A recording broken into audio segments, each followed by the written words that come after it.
Welcome to the Nick Blevins Family Ministry Podcast. Our goal is to help you maximize your church's potential. You'll hear from top leaders in children's, student, and family ministry about the principles and practices they use. Now here's your host, Nick Blevins.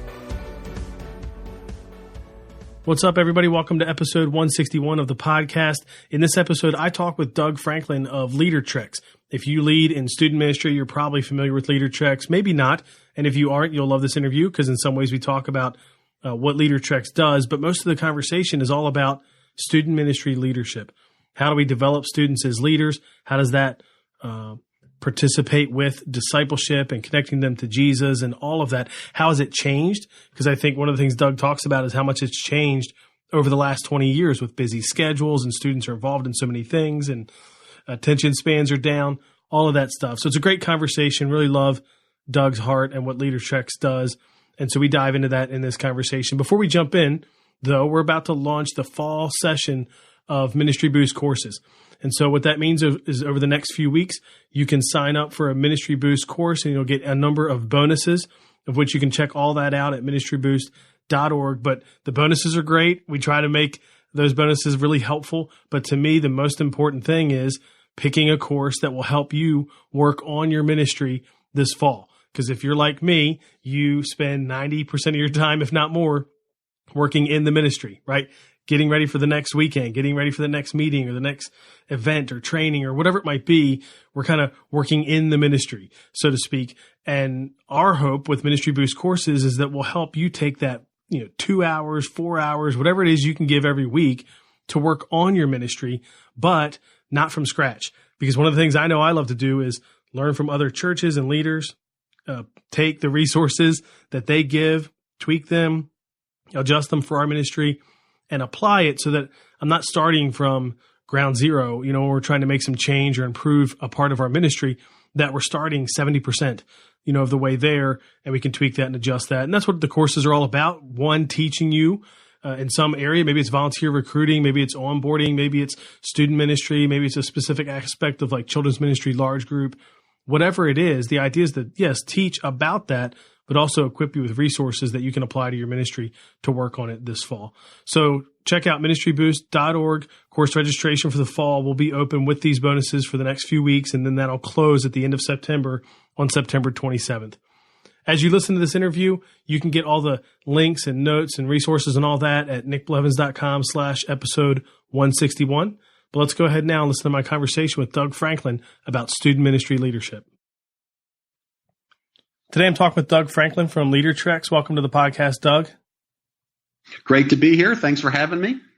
So tell us a little bit about yourself before we talk about LeaderTreks and student ministry, student leadership and all that. Tell us a little bit about yourself for anybody who might not be familiar. Well, I was a youth pastor for many years, kind of fell into it, actually. I studied youth ministry at Wheaton College back in the 80s. But I didn't really want to be a youth pastor, which is kind of funny. I just liked studying it. I don't know why that was, but I went into commercial real estate and my church called me one day and said, you owe us. And that's a pretty compelling reason to be a small group leader, I thought. So I asked them, what do I owe you? And they said 1 year. And I literally thought to myself, Nick, I could do 1 year in prison. And so I went and did 1 year at junior high boys small group. And I call it the WrestleMania years, because all we did was wrestle. And then near the end of that year, another volunteer challenged me to ask the boys in my small group if they knew Jesus Christ as their Lord and Savior. And I thought to myself, boy, most of my kids' dads are professors at Wheaton. I'm sure that this will be a 2-second exercise and we'll be all good. But 2 boys raised their hands. And I said, I think I remember saying, you got to be kidding me, was my response. I was a terrible small group leader. And from there, I was hooked. I was really hooked. So I started talking to the students in my small group and in my youth ministry about knowing Jesus. And we saw kids come to know Christ. And we were a small group of volunteers. And we had a leader, Greg was his name. And it wasn't very long before we were a few hundred kids. And we kept asking them, did they know Jesus? And we kept growing, and it kind of took over my life. It started to become the thing that I was most passionate about. And 5 or 6 years into being a volunteer, I quit being a commercial real estate salesperson and I became a youth worker. And then in that process, I noticed what was working with my students was leadership development. Every time I challenged them to own something, they not only accomplished it, but they raised the bar. And I kept lifting the bar and they kept jumping over it. And so I said, man, there's got to be something to this student leadership stuff. And so I started calling around to the big youth ministry organizations. Now, this was back in the early 90s, and they were telling me things like, I don't think student leadership is part of youth ministry. And I kept thinking to myself, how can that not be? But back then, we didn't think about it very much. We thought about entertaining students, getting them to come and having a lot of high energy stuff for them. So, over time, God just laid on my heart, start something. And so in 1994, I started LeaderTreks. I thought to myself, I can't stand at a whiteboard and teach leadership. No kid will listen to me. And so I thought, I'm going to do it through mission trips. So we started offering mission trips. And I knew a lot of the interns that I had in my program were now youth workers. They became my partners and started buying trips from me. And we were teaching leadership development through every aspect of a missions trip, through preparing food, through leading the ministry, through the work project, through buying supplies. I saw every role as being a role that a student leader could fill. And that's how we got started. And before long, youth pastors said to me, hey, what do you have for me in the fall? And my classic response was, sign up for your next summer trip. And that's not what they wanted to hear. They wanted material to lead small groups and to develop leadership teams and all kinds of things. So we started producing curriculum. And it wasn't long before Campus Crusade then, Crew today, approached us about creating training events overseas in Latin America for them. And we were excited to do that. And for many years, we're partners with Campus Crusade in Latin America and doing training all over Latin America. And that led to our training events that we now lead in the U.S. And so today we're trips, training, and curriculum, all focused on the mission of developing leaders to fulfill the Great Commission. That's awesome. And so I'd love to hear a little bit about what LeaderTreks does today. Maybe it's changed over time. You're talking about the mission trips back then, and now you added these other things. But what does it look like today? What did it, maybe that has changed, I don't know, over the 20 years in terms of what you do, but also what the organization itself looks like. What we do is pretty much the same, trips, training, and curriculum. How we do it has really changed because students have really changed, We do a lot on our trips now where we don't do the traditional 1 week VBS and 1 week work project. We actually do many different elements through the course of the week. I always describe it to our staff like the screen has got to change twice a day at least, if not more. Because students today, they don't tend to have the long-term view of things. It's very short and quick, and they learn in very quick and short bursts these days. So while our trips have changed a little bit, we still believe it's a great way to teach leadership. There's so many leadership labs that happen on a missions trip. It's really quite amazing about how many different ways you can challenge students to lead in an environment like that. We still do training events. We don't just do them for students anymore. We do them for youth workers and for adult volunteers to train and develop leaders. And then our curriculum, it has changed a little bit over time. We do a lot more with discipleship, not just leadership, because what we found is that many youth ministries are doing leadership development as discipleship. And that was a change that we noticed about 10 years ago. And through that change, we began to produce more discipleship material to help youth pastors, as those two things, discipleship and leadership development, are woven together very tightly. And that's a good thing, by the way. Mm-hmm. And so we wanted to create more resources for youth workers on that discipleship side a little bit. Now, what about the organization? I think when we were talking before we started recording, I think you said he had 18 full-time employees or something like that. How's that grown and changed over the years? Well, that's been a real challenge for me in leadership. When I started being a youth pastor, all I wanted to do was care for students. I wanted to chase after students. I wanted to pursue students. I wanted to see students grow. And when my youth ministries grew, I had to spend a little bit more time working with my adult volunteers and managing that team. One youth ministry I was in, it grew to 60 of those folks. And so I ended up spending a lot more of my time managing those people. And that's where LeaderTreks is today. I I don't spend as much time as I used to face with students. I do get to do some of that. I love that. But I spend a lot of my time developing our staff that run our training events, our mission trips, who do some of our leadership coaching as well too. So LeaderTreks has really changed for me in a lot of ways in that I really am managing, developing, and caring for staff that will go out and work with students. But for me, our mission has got to stay the same with our staff as it does with our students. So with our staff, I'm telling them all the time, my mission is to develop you as a leader in order for you to go out and pursue the Great Commission. So I like to say it like this: mission first, people always. We have a mission to do. God has given us a mission to do, but he's given us people to do that mission with. And I spend a lot of my time balancing those two things in this office. So it's a lot of fun. I love the fact that God leads us. I try to sit in the back seat as much as I can. I try to let him drive our organization forward. I have suggestions from time to time that he doesn't listen to, but don't we all? I trust him. I trust him to lead us in the right way, and he's never let us down. Now, if I said, and we've already used the phrase, but if I just said, what is student leadership? How would you answer? Like, how would you define what that is to you? Well, I think student leadership, if you don't use the word development on the end of it, I'm going to say student leadership is students where they are leading in areas of ministry or life or culture. And I want to make a big distinction here because a lot of the youth workers that I work with, they substitute responsibility. They'll tell me, Doug, we have a leadership team here. I tell the students how to set things up and they do it just the way I want it, and it's really good. And I'll say, well, that's really good responsibility. Responsibility is when students are told something and they follow through. Leadership is when they vision it themselves. They come up with the vision for it and they execute it. And when that happens, you really have students in leadership. Now, if you think about that for a minute, Nick, that's a little scary, actually, because students may vision it a very different way than you and I would. A few years ago, I was working with a student leadership team at a local church here in the Chicagoland area, and they were putting together for two projects that they wanted to do. The first project was making blankets for every kid in foster care under the age of 3 in northern Illinois. Love this one.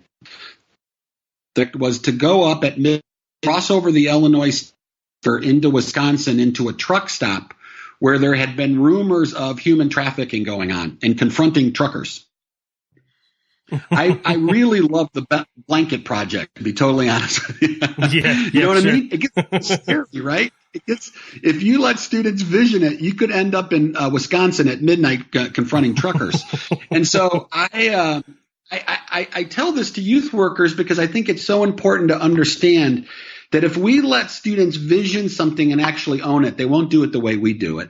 It'll be messier. It'll be more costly, but it'll be the best thing in the kingdom of God because we're one generation away from being out of leaders.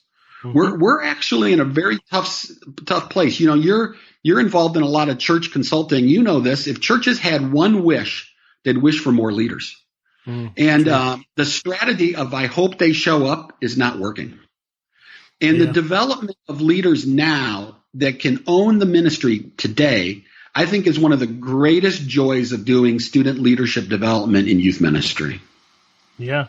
And I was thinking if churches had one wish, they'd wish for more leaders. If they had a second wish, they'd wish for more young people, so the two go together.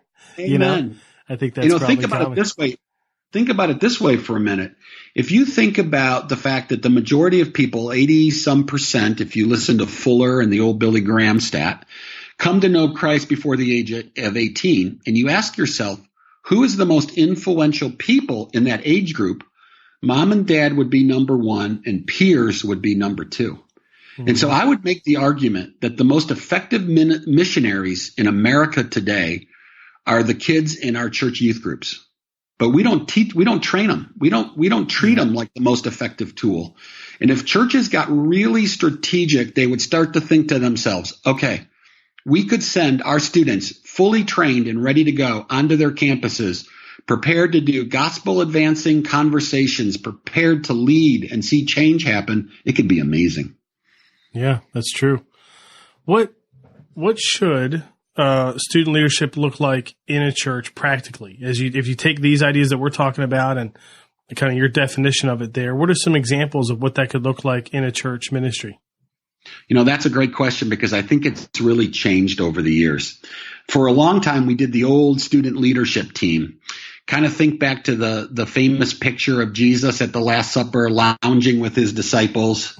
And that would be your student leadership team on a Sunday night, lounging around the youth room with you, talking, about youth ministry. With pizza on the table instead of something else, maybe. Yeah. Right. Yeah, right. But those days are gone. I think if you got I've got quotations, air quotations going here, your 12 best kids in your youth group, the truth of the matter is that they're so busy they don't have any time for student leadership. And if you put them on your student leadership team that goes for 1 year, they'll be gone by Christmas. I think the new paradigm that I'm seeing that I'm really advocating is leadership labs, where 1 to 3 students work with one adult in one area of the ministry for a 2 to 3 month period. Think about it like this. We all do a fall or winter retreat. What if you invited, no application, you invited 2 students to come alongside you to help plan and lead the fall retreat? And they started meeting with you in June, and they met with you a couple of times a week.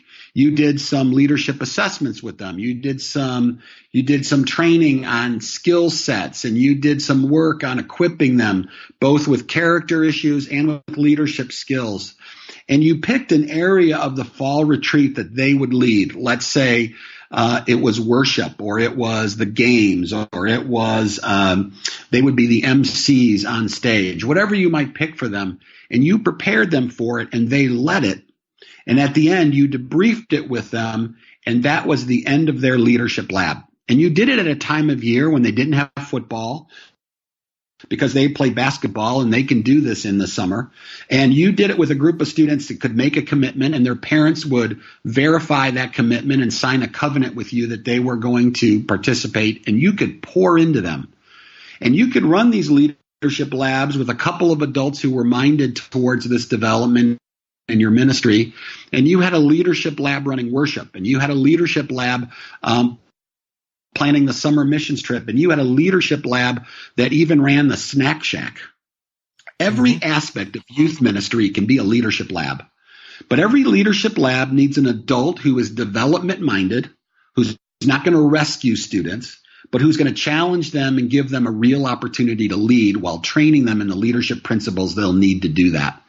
That today, I think, is what works in youth ministry.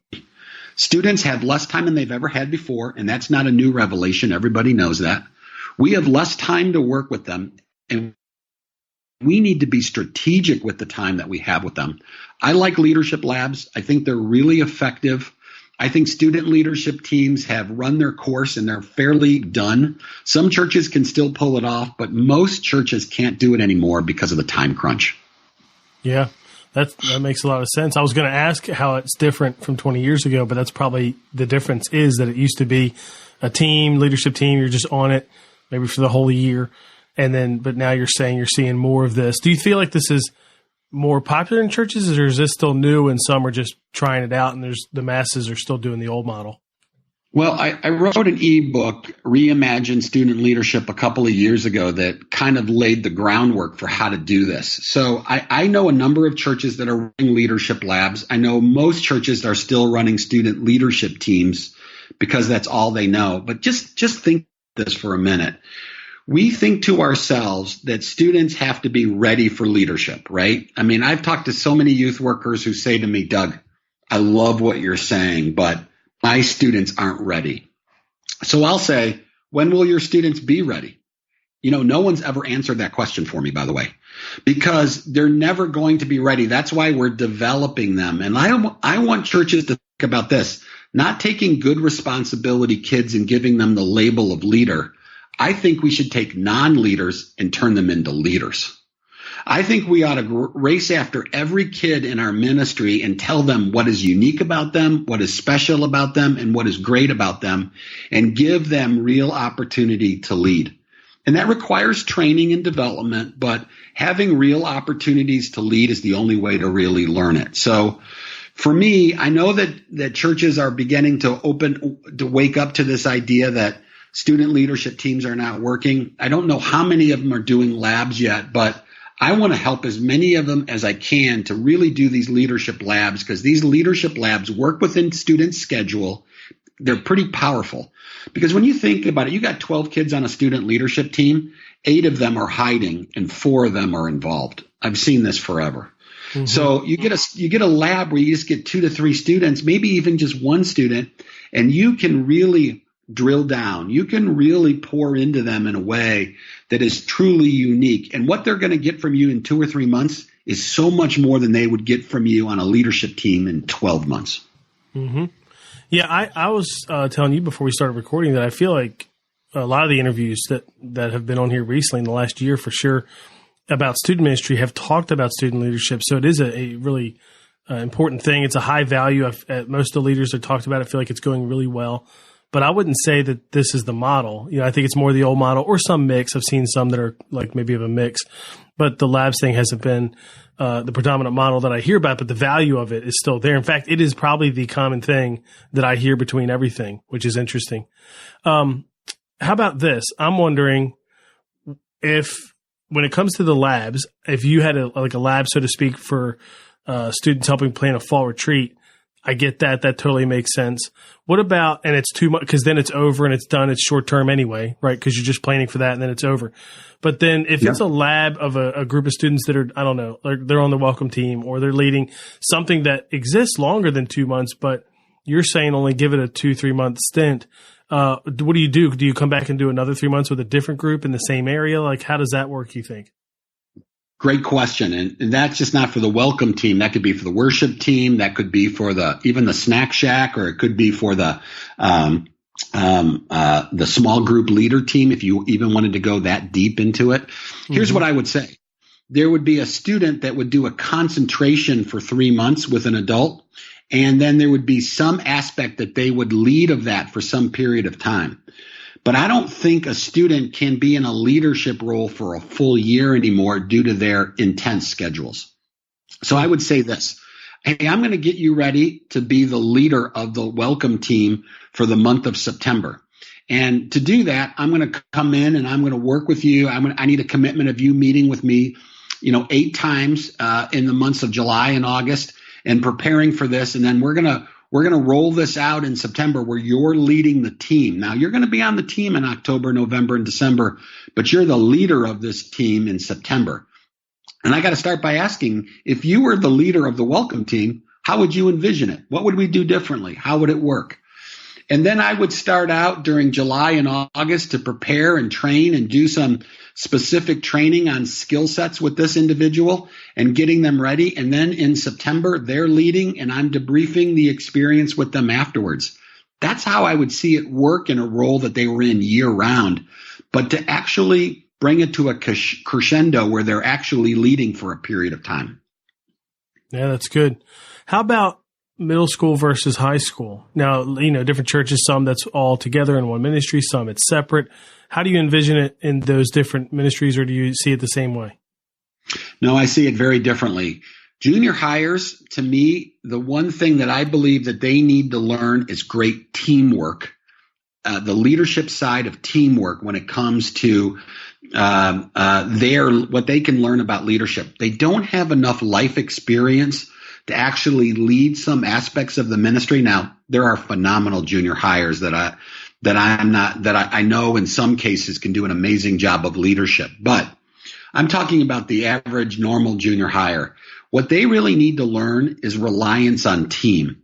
And I've seen this over and over again. That's why in leadership roles for junior hires, I like where they're leading a team for a very short period of time, maybe for an hour-long exercise or 2 hours of some aspect of a ministry programming calendar.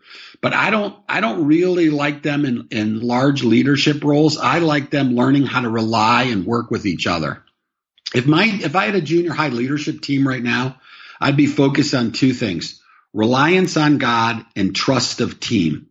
If I could get those two things into my junior hires, I would be really ready for them to explode into leadership in high school. Okay. And then high school would be a lot of what you're talking about here. Do you view it differently at all by grade? Like do you focus more on 11th, 12th, or 10th, 11th, 12th, or just across the board as soon as they come in ninth grade, kind of the same for everybody? I don't think I have an answer that says that, because every student's maturity level is very different, right? Sure. But here's the one warning I want to give. Don't wait till students are juniors and seniors and say, now you can be leaders. Because what students heard you say was, if you're the oldest, you're the leader. And I think that that's a really bad precedent to set. Yeah, also not true in life, right, or, even as adults or as students. That's true. That's right. True. So what are some of the other structures that you see or methods, that are involved under this student leadership umbrella, or between labs and between kind of like what I'll call the older student leadership team model? Is that pretty much it right there? Is there anything else outside of that? It is, but I think that the number one question that I get from youth workers is, what do I do to develop student leaders after assessments? Like, they know, read a great book, take some assessments, but then what do you do?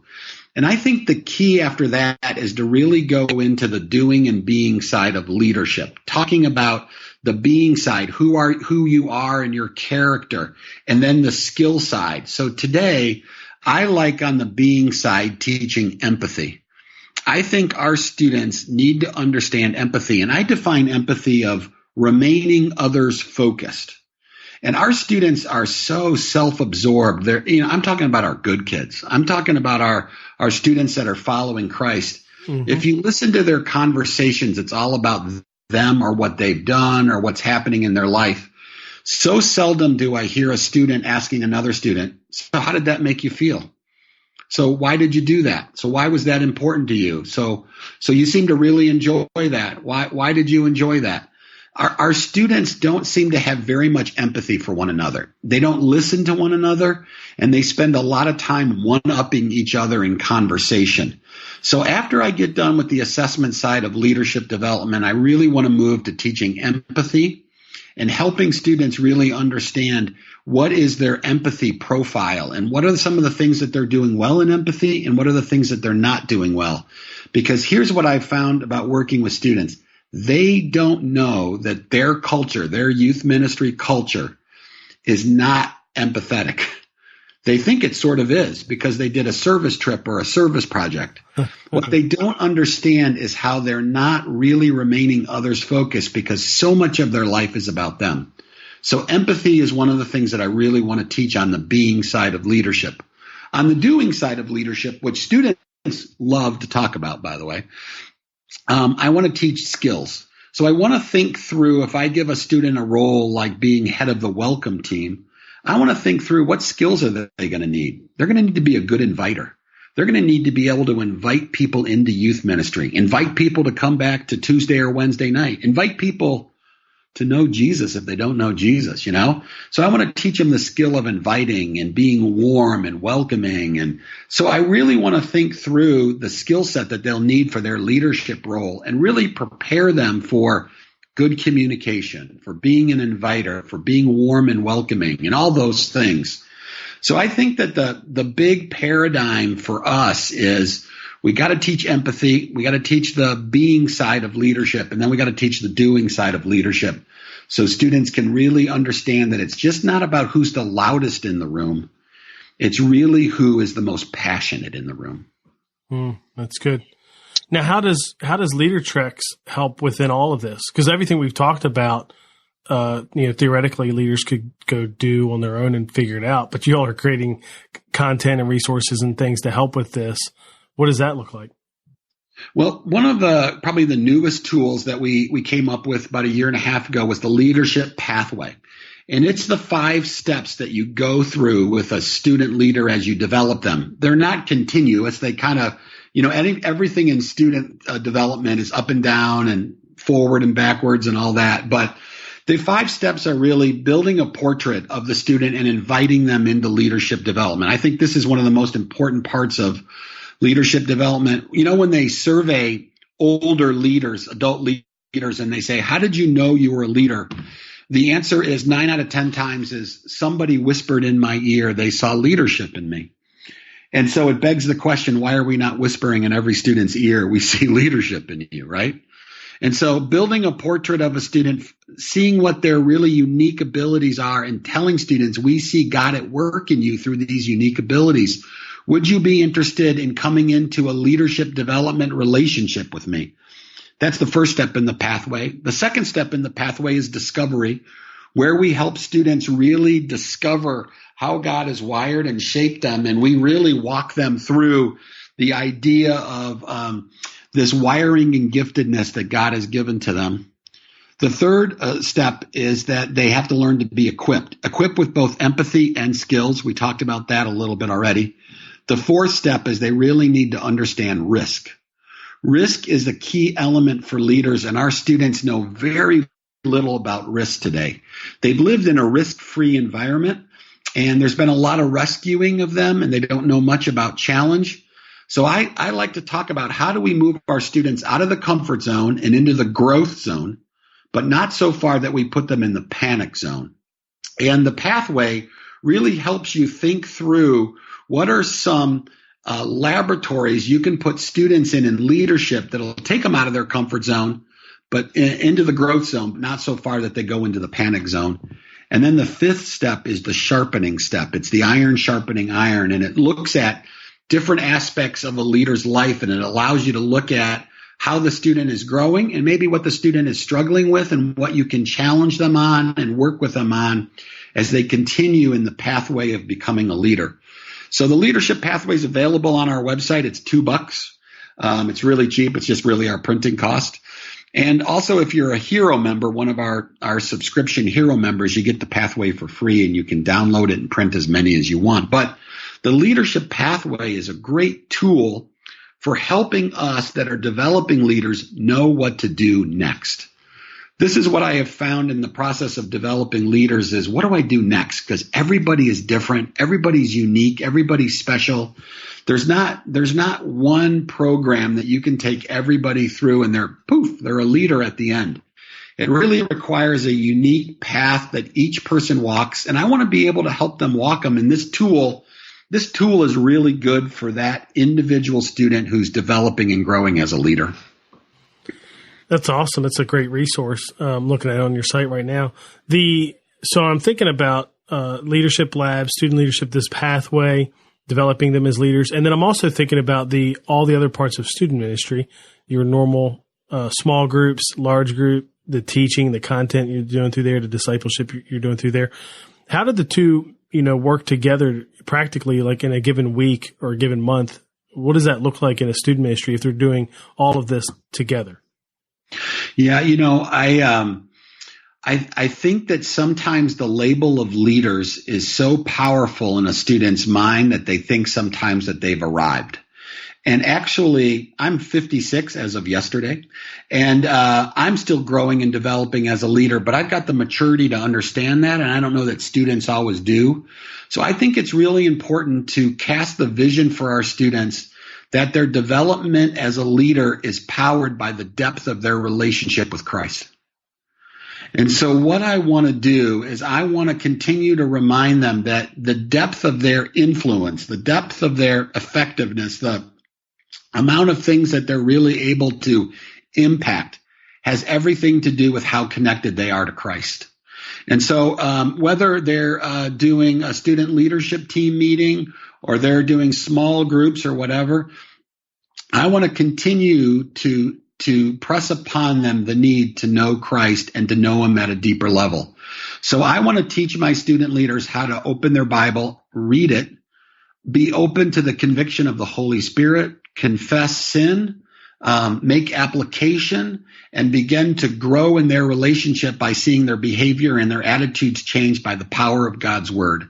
So for me, that's the first thing I want to do with our leaders. So if we're doing Sunday school or small groups on Tuesday, Wednesday night, whatever it is that we're doing, I want to first and foremost press upon my students that connection to God powers your leadership.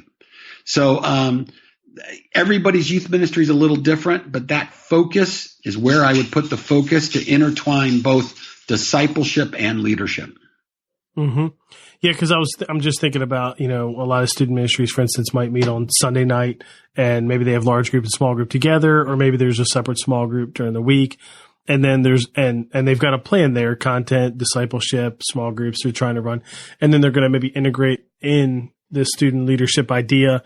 I think, the common method is like we talked about earlier, where there's a student leadership team that gathers separately at different time. Is it once a month? Is it once a week? I don't know. And they're, leading at that gathering. But obviously this feels different when you're talking about labs, when you're talking about integrating it and making it more personal and all of that. So that's why I was curious as to how you see it show up in churches with all of those things, or does it, radically change what I'll call the model? You know what I mean? Is it integrating into the model, or does it change the model? It doesn't, but it requires a greater emphasis on the being and doing sides of leadership. Because when we say leadership to students, they only think the doing side. They don't really think about the being side. And the being side is about being connected to Christ. And so for me, I would say that when you do leadership development, you can do the invite and you can do the discovery, helping them discover the spiritual gifts, their leadership wiring, all of those good things.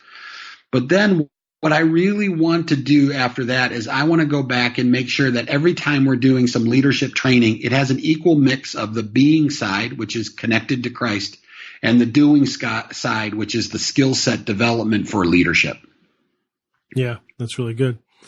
Well, any last thoughts or things you want to share about student leadership and your learnings from that, or even LeaderTreks and what you guys do? I've really enjoyed the ability to talk about this with you. I think that one of the challenges that we face in youth ministry today is really thinking through what our students are going to do in the next 5-10 years. And I think that one of the best things that we can leave our students with and our leaders with is an understanding of how burden, passion, and vision affect what God has for them in their life. And I think all of us have a burden, something that really breaks our heart. For me, it's students and seeing them walking with Christ. We have passions, things that we would love to do every day. And then we have vision. And vision is one of the hardest things to develop for students because vision only comes through prayer. It's God's answers to our prayers that really open up his vision for our lives. But if our students can understand burden, passion, and vision, they will really see the breadcrumbs of what God has for them in their life. And I think that so oftentimes our students see their relationship with God as an extra or an add-on, but not the driving force of what they'll do in their life. And so I really want to help them understand those things so that they begin to develop a mindset of mission and think about their leadership is not for themselves. Their leadership is to be given away through the church to serve other people and to do the will of God. Those kind of students leaving our ministry, I believe, are going to have huge impact and effect. And I'm excited about the challenges that we have in a post-Christian world to help our students understand those things and see what great joy they bring. Because this burden, this passion, and this vision will bring joy to our lives as we serve Christ. And I think for our young leaders, that's something that they're really missing and they don't quite understand. And I really want them to know there is great joy in leading in the kingdom of God. Mm-hmm. Yeah, I love how you're passionate about it. It just flows from you, which is just awesome. People can go to LeaderTreks.org. Is there any other way they can connect with you, or if they have any questions or anything like that? We're on the social media platforms. We've got a lot of stuff, but we've got a ton of freebies. You can go on our site. You can pick up stuff. We want to serve youth workers in any way we can. So we have a lot of training events. We have a lot of things. We try to keep our prices really low so that anybody can get something, get what they need. A lot of free stuff as well, too. So visit the website, peruse around, take a look, check it out. And you can always email or call us. We have people here that help people on the phone all the time. You don't have to buy anything. If you got a question about student leadership or discipleship and you want to run it by somebody, we're always here to help them. That's awesome. Well, thanks for everything you've done. I mean, 25 years or more now of LeaderTreks and helping youth workers and students. That's awesome. And thanks for taking time to share with us. Hey, it's fun being with you today, and I love talking about this topic. So anytime. All right. Thanks, Doug. Well, I don't know about you, but I really enjoyed listening to Doug and have him share about student ministry leadership, how it's changed over the years, his heart for students.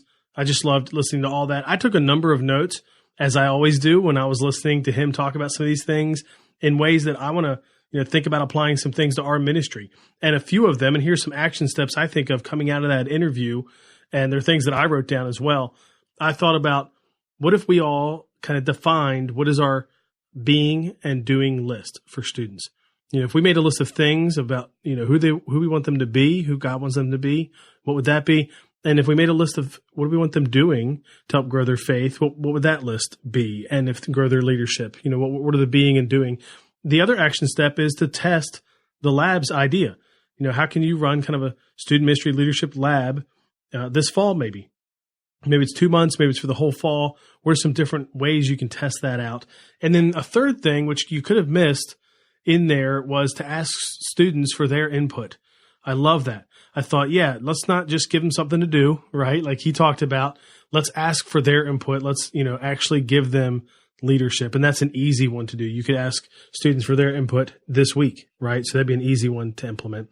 So those are 3 action steps I thought of coming out of that interview. You can get all the links and notes and all that at nickblevins.com/episode 161. And as I mentioned in the beginning, fall registration for Ministry Boost courses is open, and there's some bonuses that we're giving away, but just for the next few weeks while that window is open, and then it'll close on September 27th. So head over to ministryboost.org, look at the different over 20 courses that'll be offered, see what might be helpful for you in your ministry. What do you want to improve this fall? Pick a course, take that course, and get those bonuses. And hopefully the idea is to move your ministry forward, to help grow your ministry in terms of the quality and how it runs and all of that, with, of course, the goal of growing it in terms of reaching more people or helping people grow their faith or whatever the primary goal is of that ministry. So check that out, ministryboost.org. And that's it for this episode. So I hope it was helpful. We've talked a lot about student ministry leadership on here recently. Again, not planned. It's just what student leaders have talked about and what's been a part of their ministry.